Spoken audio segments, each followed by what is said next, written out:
This is the Tory who told the truth. Now, Iain Anderson is a Tory businessman and a long-standing Tory donor. He's actually been a member of the party for nearly 4 decades. Now, he's personal friends with Liz Truss. Someone's got to be, hey? And in fact, Liz Truss lauded his considerable experience working with a range of businesses. Also friends with Michael Gove.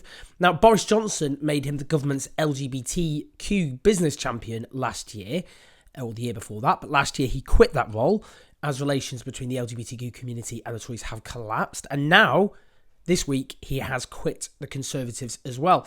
But the reason I want to talk about him is he said one of the most important truths in British politics, without which you cannot understand British politics at all. As the Financial Times, which interviewed him, reports, key to his decision to abandon the Tories now is his belief, based on discussions with party insiders, that Prime Minister Rishi Sunak will ramp up the so-called culture wars as a central part of his 2024 election strategy. Anderson said, "It was made pretty clear the plan is to run a culture war to distract from fundamental economic failings. It's not something I want to be part of." Now, throughout history, this is what the Conservatives do.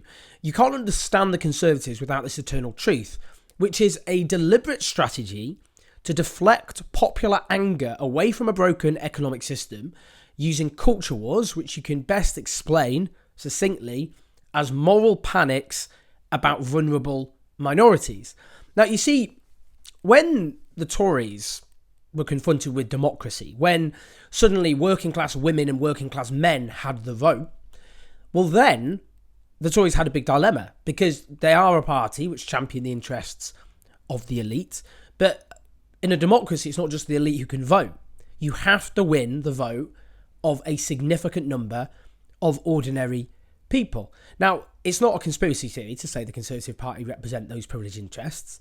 When I was at Oxford, I recounted this in my book, Charles, the Demonisation of the Working Class. A senior Conservative came to visit us undergraduates and gave an off-the-record talk. Many of us were there.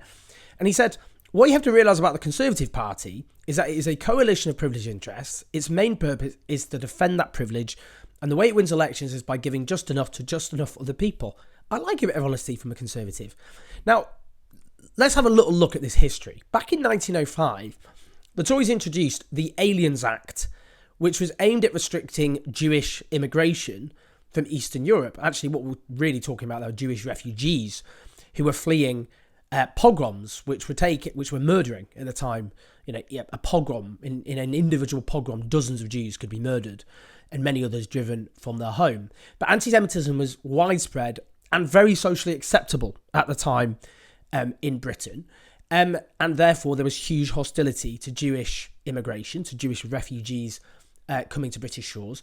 And the Tories tapped into that, knowing that they could court and win the support of people who might be angry at their conditions, at the world around them, but whose anger was being redirected, not at powerful people, but at the wrong targets, at people without power, that they're not angry with their bosses, they're angry instead with Jewish refugees. Now, this is a long-running theme, that Tories tapping into anti-migrant sentiment. In 1962, they introduced another act which curtailed free movement for citizens of the Commonwealth and the colonies. Then in the 1970s, with mass inflation and social unrest, sound familiar? The far-right National Front was on the rise, exploiting people's rising insecurities by redirecting their anger at migrants. Now, the Tories, under Margaret Thatcher, tapped into this rising tide of bigotry. Here's what Margaret Thatcher, who was then leader of the opposition, said in 1978. People are really rather afraid that this country might be rather swamped by people with a different culture.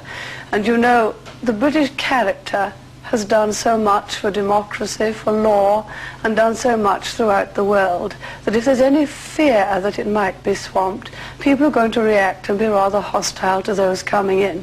So if you want good race relations, you've got to allay people's fears on numbers.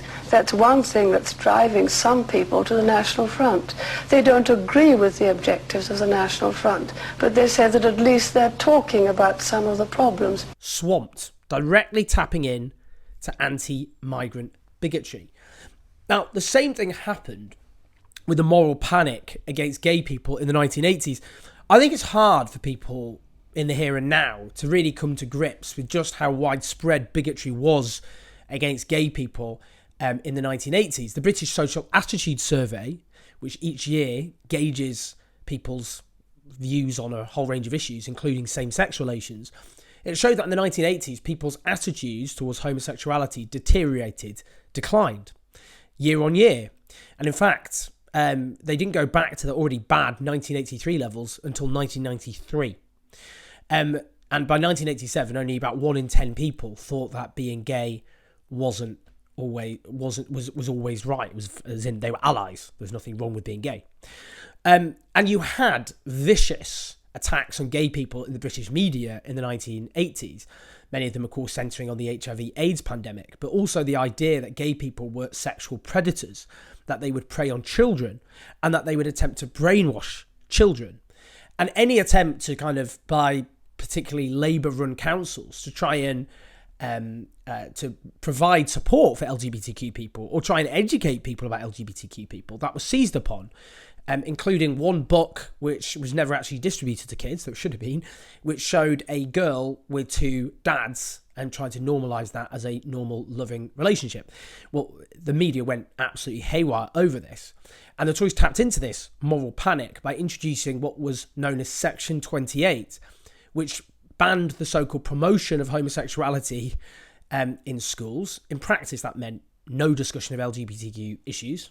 People like myself grew up with no LGBTQ education of any description.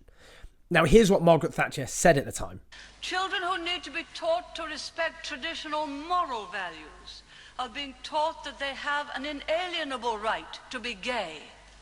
Inalienable right to be gay, honestly, these people. But again, this was a moral panic, which was very strong at the time, which was the idea that gay people were a threat to children, that they were sexual predators, they were a threat to the family, they were immoral, they were defined by mental illness, they were a fetish. Yeah, well, I'm sure that all sounds very familiar. You got homophobic posters distributed by the Tories. One was entitled Labour Camp, very witty, very droll, with activists holding placards such as Gay Lib and Gay Sports Day. So they weren't exactly subtle about the homophobia back then. Now, the reason it's important to have that broader context is that what's happening now isn't new. And we might look, I would hope, at how Tories treated Jewish refugees or gay people in the 1980s and think, well, this was repulsive and history has not exactly looked well upon it. Well, today, the Tories, their big culture war so-called red buttons, in practice, moral panics against vulnerable people, are refugees and migrants on the one hand and trans people on the other. So all this talk about the boats, about an invasion from the southeast coast, trying to portray people often fleeing terrible violence as invaders, which is how you would speak about an army arriving rather than people often in very desperate conditions arriving in small boats because legal and safe routes have been closed down by the government. So there's virtually no other way of entering the country as a refugee from the vast majority of countries on earth. So again, we see that as an attempt to make people angry and scared at desperate people rather than think, well, actually, I'm angry at a government which has presided over the longest reasonable living standards since records began.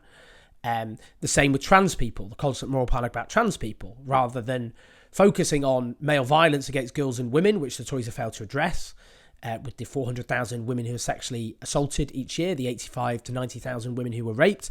The vast majority of men get away with it. In a country where funding for women's refuges, for example, has massively been slashed, in a country where support services for women have been slashed away, where women have borne the brunt of the cuts introduced by the government. But instead, rather than being angry at them, the focus is on a tiny, marginalised minority, the vast majority of whom, of course, are just like you and I, just want to live their lives in peace and have happiness and security.